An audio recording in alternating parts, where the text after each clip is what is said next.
Jeremy, welcome to the campfire sessions, my friend. Thank you so much. It's so awesome to be here with you. Well, unfortunately, today we're tucked up in the blind instead of out by the fire, but being outside, it's still good for the soul. So No, I love it because I'm always like, okay, I have to look good. I iron my shirt and and now I feel really overprepared. I love that. That's why I do them this way, because it brings something very special out of the guest.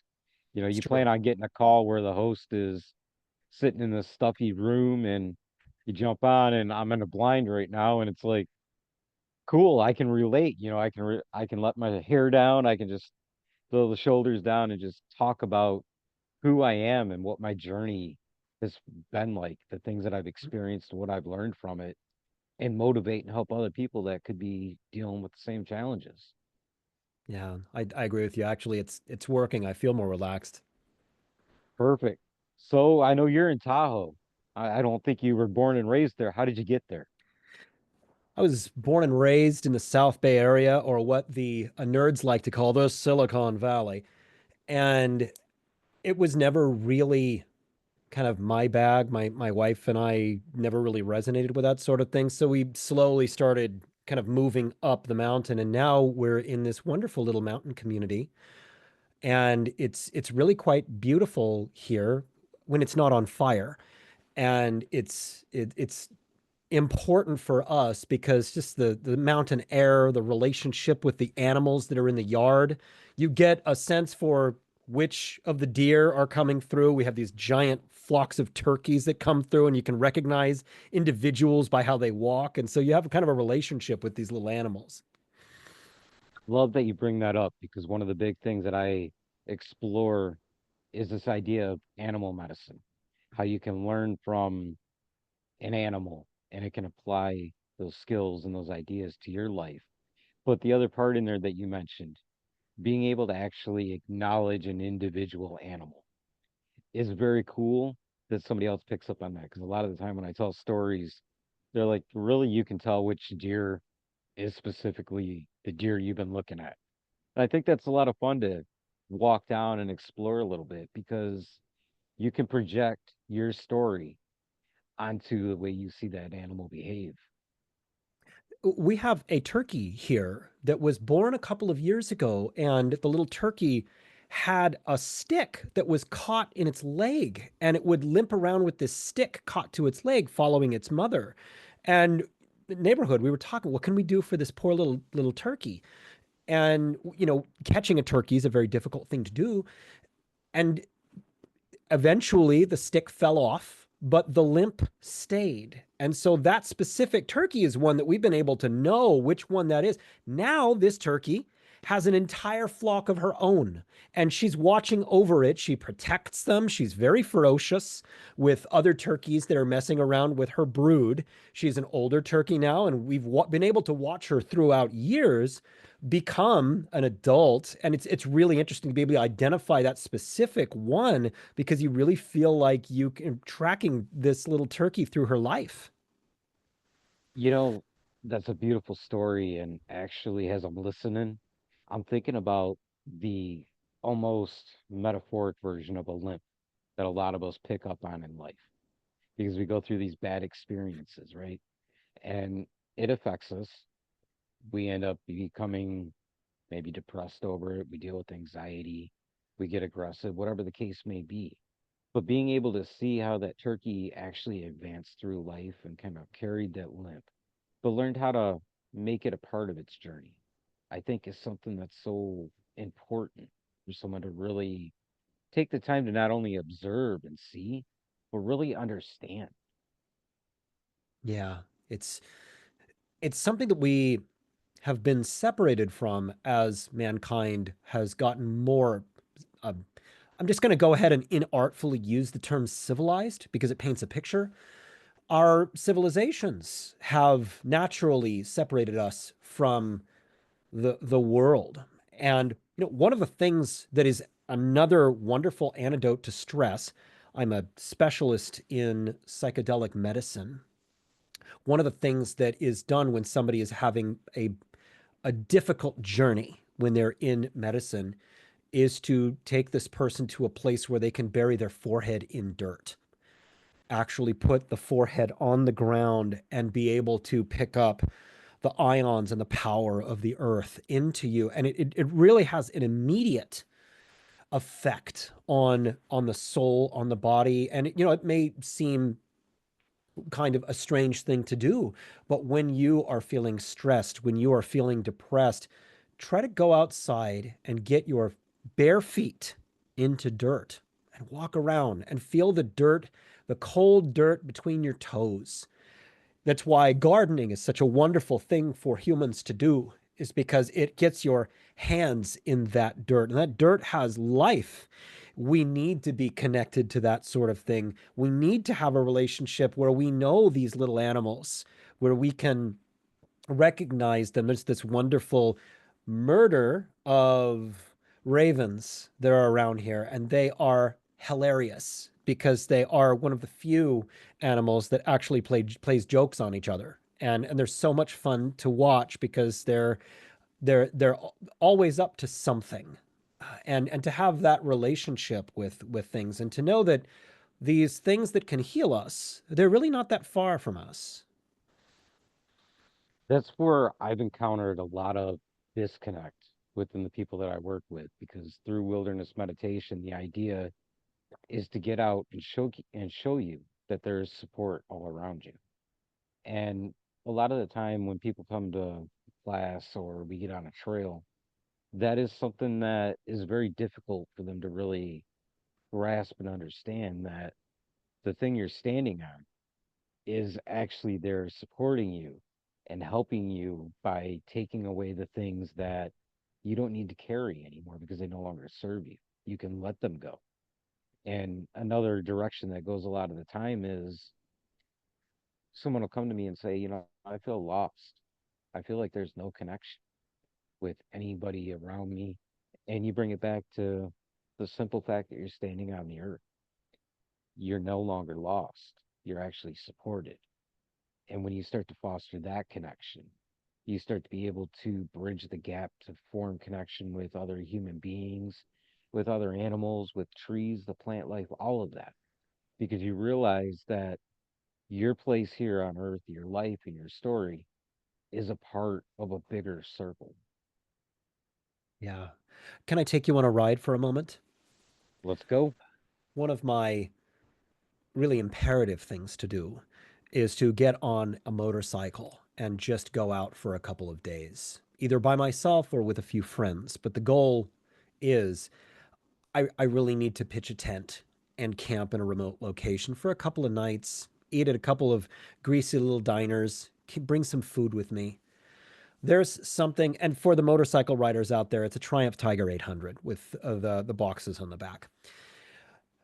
There is something so connecting about a motorcycle, because you are on the outside of a vehicle. I understand the danger of these things and I'm very careful, but you smell the trees.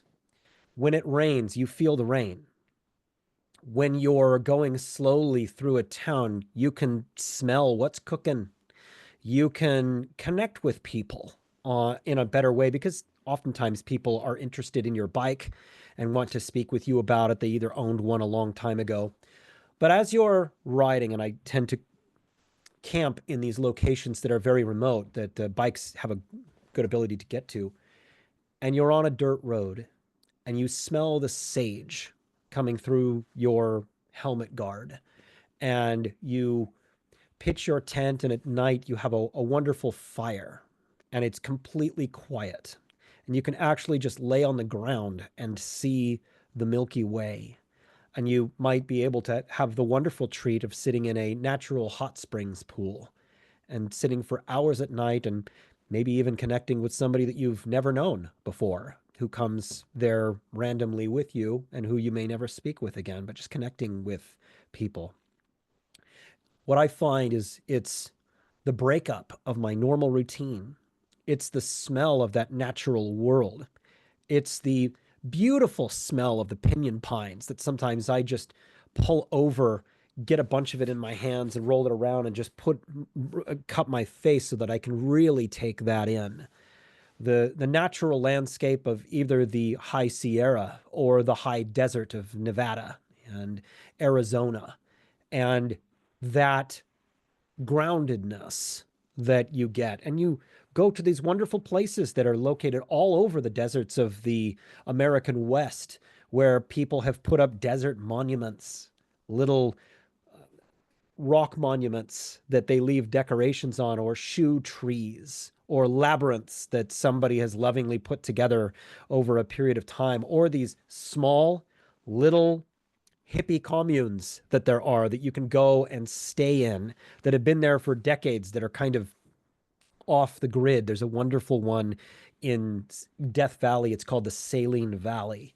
And it's this hot spring space where you bring in what you need and a little bit to share with others. And it's been there for many decades.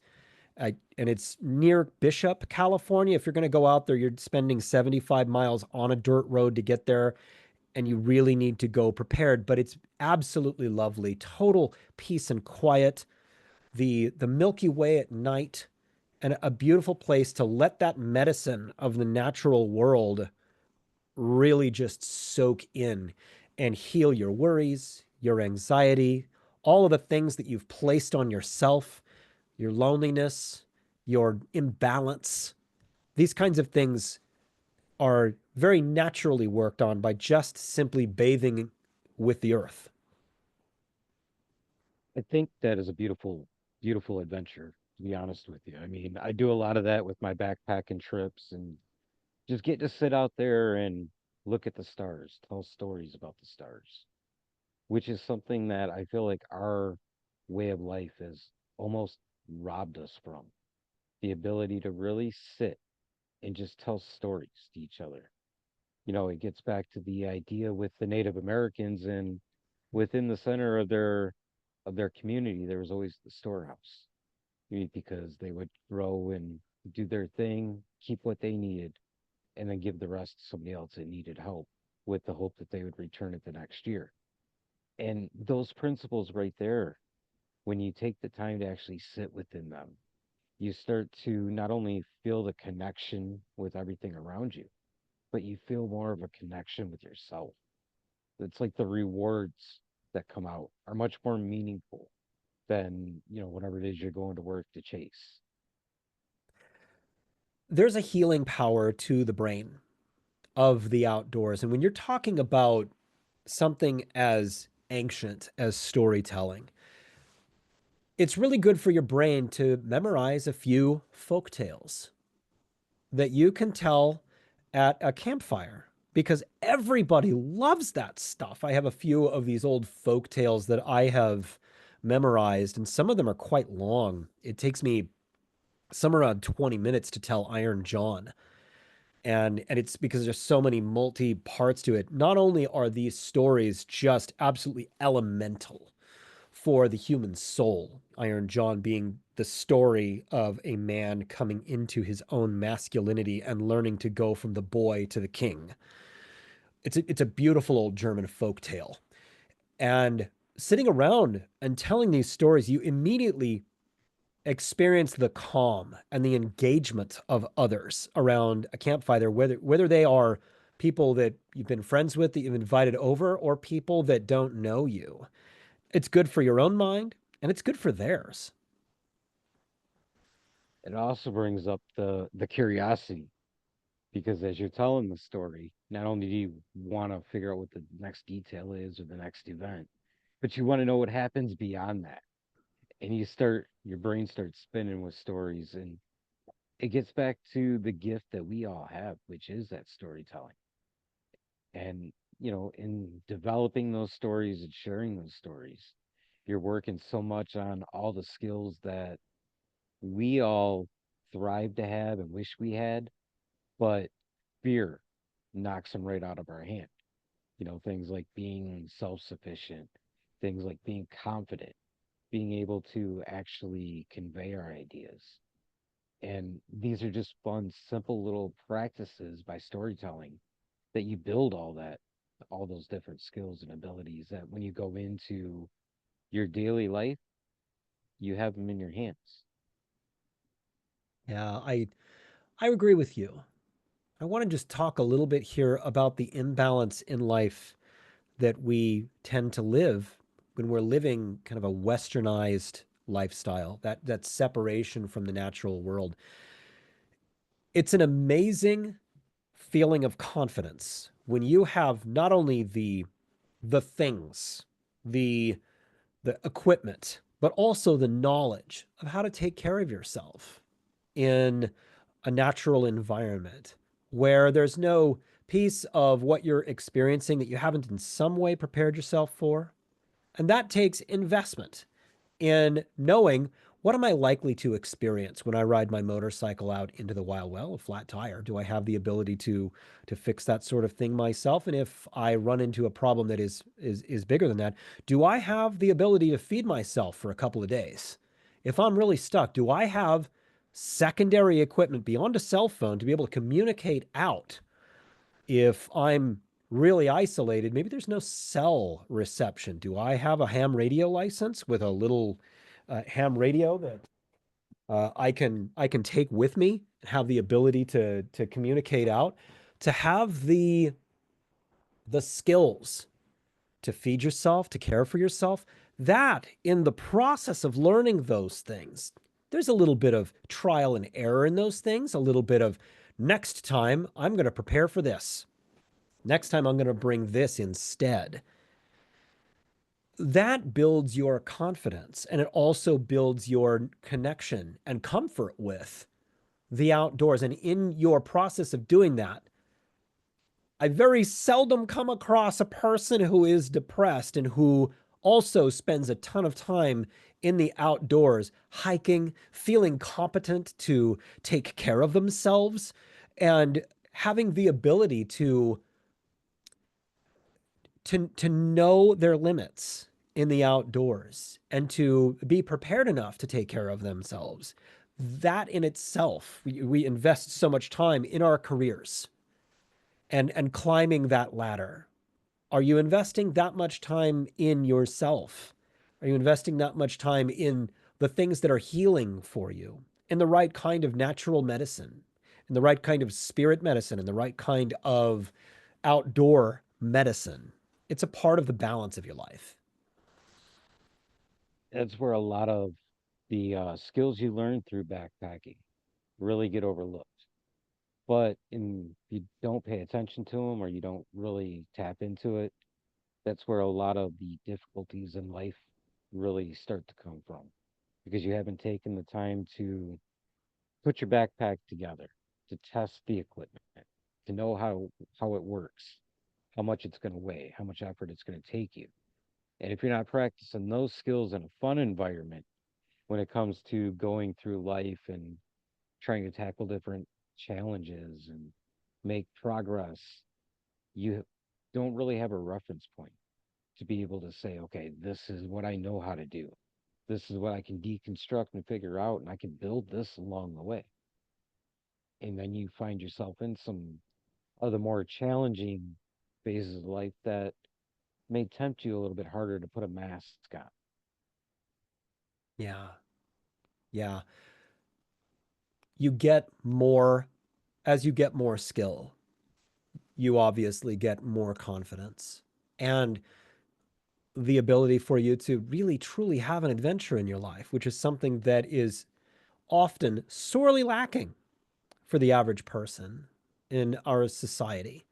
An actual real adventure where you're kind of off the grid for at least a day, hopefully more and more consistently for you, where you're actually able to maybe create a relationship with an area, with a geographic location. When I really need to recharge, I go here, and I know that I'm going to have the privacy or the inspiration to be able to get that. Unfortunately, many of these places have become so well traveled. Places like Yosemite, it is quite quite the case that it's a madhouse in the summertime. I mean, these giant tour buses coming through, and the valley is really overpopulated. But on the back end of Yosemite, the John Muir Wilderness back there, miles and miles of solitude for the experienced and well prepared hiker.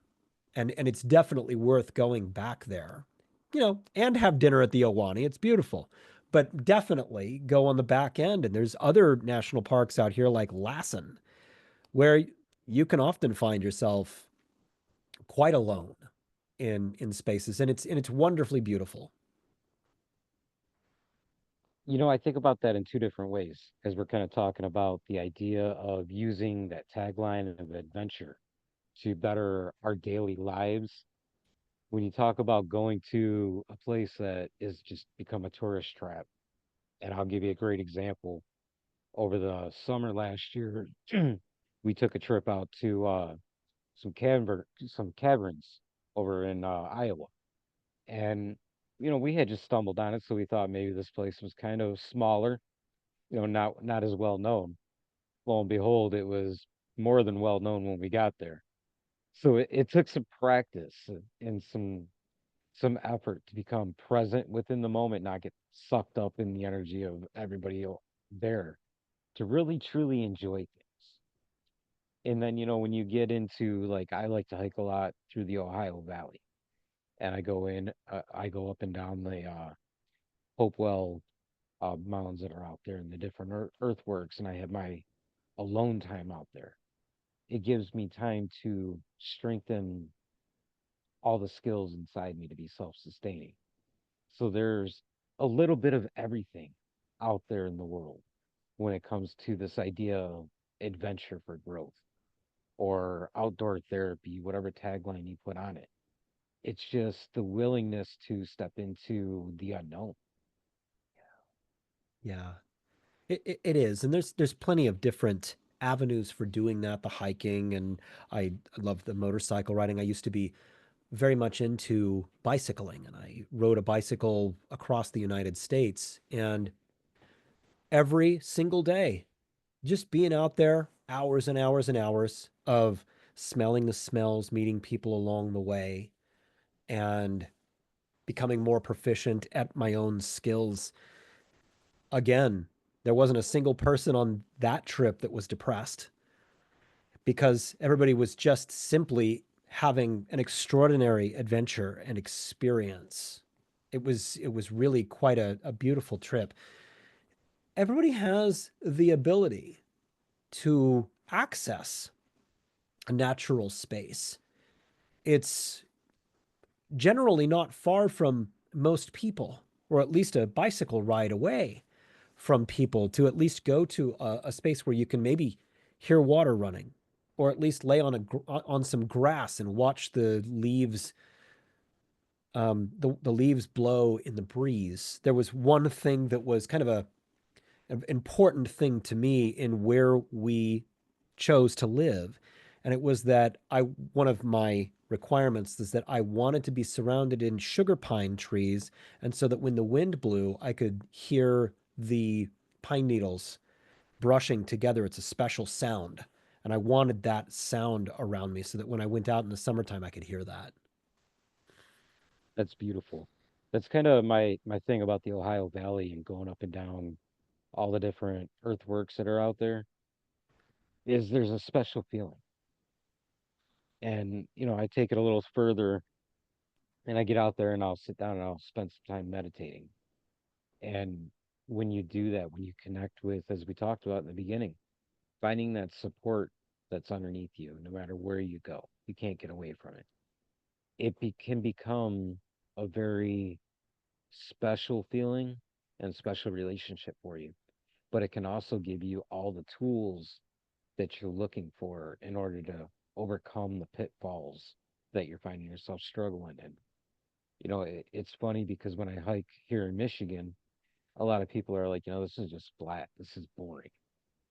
Maybe I'll see some water, whatever. But it's not about that big picture. If you want to go out and hike a mountain, cool. But start where you're at. Start with whatever the nature has to offer you there. That way you can start building that support for yourself. You start building that confidence and the ability, but you're also teaching yourself to look for smaller things to find enjoyment in. So one of the things that I do is I do coaching. I've been a licensed therapist for 15 years. I do coaching with generally with people who are high functioning ADHD and spectrum people because I have ADHD. One of the most wonderful things with ADD, when you're having that sense that your world is kind of spinning on you and you're an over information overload and you're getting texts, emails, phone calls, the whole thing. It really is time to just disconnect from everything. You got to walk outside. Got to walk outside, regroup, focus on something that is soothing to you. The color green, naturally, as it occurs in the world, it's something that is deeply healing. And that thing with getting your bare feet in some dirt, oftentimes it's really difficult to do that when you're on the job, obviously, but you often can find a place to be outside, connect yourself with a piece of nature without your phone in your hand, without music on, without Twitter. Just focus on something beautiful and do that meditative thing where you're starting to integrate all of those different flying things around you, the kind of brain tornado that ADHD people tend to have, where you're integrating yourself back into, I'm okay. I can go back in there and I can organize my stuff. I can now prioritize things. What are the two things that I actually need to do by the time the sun goes down today? And get those things done. But you often need to refocus, and part of that is getting yourself into a space where you're connecting back with the earth. It's all about just slowing down, being Yes. present, being mindful, taking that initiative to go out, find something beautiful. And then while you're doing that, while you're focusing on that, allow some interest to come into your breathing. You know, as you slow down and you stare at things and you start to focus in on that breathing and you center yourself, that's where that tornado has nowhere to run. It can't run through your head and make all the madness spin and spin and spin because you're taking back control. And Yeah. that's that one thing that we all struggle with is we find ourselves in a position where we feel like we've lost control. But the control is never actually truly left. It's just a matter of going out and resetting yourself in order to remember that that decision is there. How you're going to move forward is always within your shoes, within your hands, whatever the case may be. Yeah. Having a regular practice of that connection, some sort of daily meditative thing. And oftentimes it's walking the dog without a podcast, without noise. Walking the dog where you have some connection with things going on around you, like the trees and the bushes and the birds, where you actually have some mindful space for that period of time.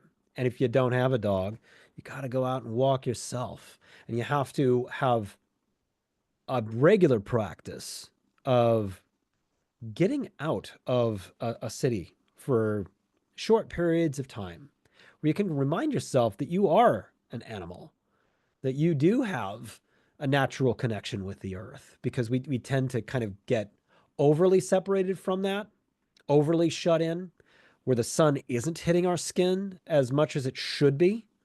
And that's where a lot of this anxiety and depression comes from. We need that vitamin D. We do. And along with that, I think bringing in the understanding that the things that we label as so negative in our thoughts and within our self talk and everything, those are feelings and emotions that kept our ancestors alive. The biggest difference in how that works is the fact that we've changed the way that our community is. We've changed and adapted the earth to serve us as opposed to us just living. But those feelings never caught up. So if you're able to tap into that, that's where that finding ease, being present, and still being able to engage all really happen. You know, it's kind of like asking yourself when you're looking for what is healthy to eat, what would a caveman eat? What would a caveman have available to him? And that's kind of the basis for a couple of diets that there are that are actually quite good for you. Also, asking yourself, what would a caveman be doing today? Probably spending some time socializing, gathering, hunting, definitely with his feet on on the dirt, and sitting around a fire with others and enjoying community. How long has it been since you did a few of those things? Since you engaged in an outdoor activity? That is what we have evolved to be. And of course, in the past couple of 100 years, we have gotten further and further away from that. And what we've seen over the past 100 years for sure is much, much more prevalence of mental illness. Absolutely. And that question of community, when's the last time you've engaged or strengthened it? We're going to do that right now by giving you an opportunity to do all your shameless plugging, all that good stuff. You like that, Well, didn't you? yeah, I wasn't expecting that. As far as community goes, I think it's incredibly important, and very few people initiate. Let's go have breakfast. Let's get together and have dinner. There's colleagues that I get together with on a regular basis because I do the initiating. Otherwise, we'd never talk to each other. I think it's important to sit down and connect with other people. So I just wanted to get that little plug out there. Do some initiating because people really respond to that. People want to have breakfast with you, but they might not be the one to actually reach out to you. I am Jeremy Van Wert. I am a host of the Mindful Mutiny podcast. I am a coach, high level people who are trying to rebalance their lives, the personal, the professional, the spiritual, and the physical health, because oftentimes we get way overbalanced into our professional and all of these other things begin to suffer. We are spiritual beings, we are people with relationships, and our bodies matter. And sometimes, if you're in a high level position, you end up getting yourself drugged down. I know because I was a CEO of a company and I let myself go. Now I help people avoid the mistakes that I made. And you can find me at mindfulmutiny.com. Well, I appreciate it, Jeremy. It's been a blast to throw some ideas around. I look forward to doing it again sometime. I don't believe in goodbyes; they're too final, as you know. So until we meet again, whether it's this life or the next, I wish you a safe and prosperous journey, my friend. Thank you for the conversation.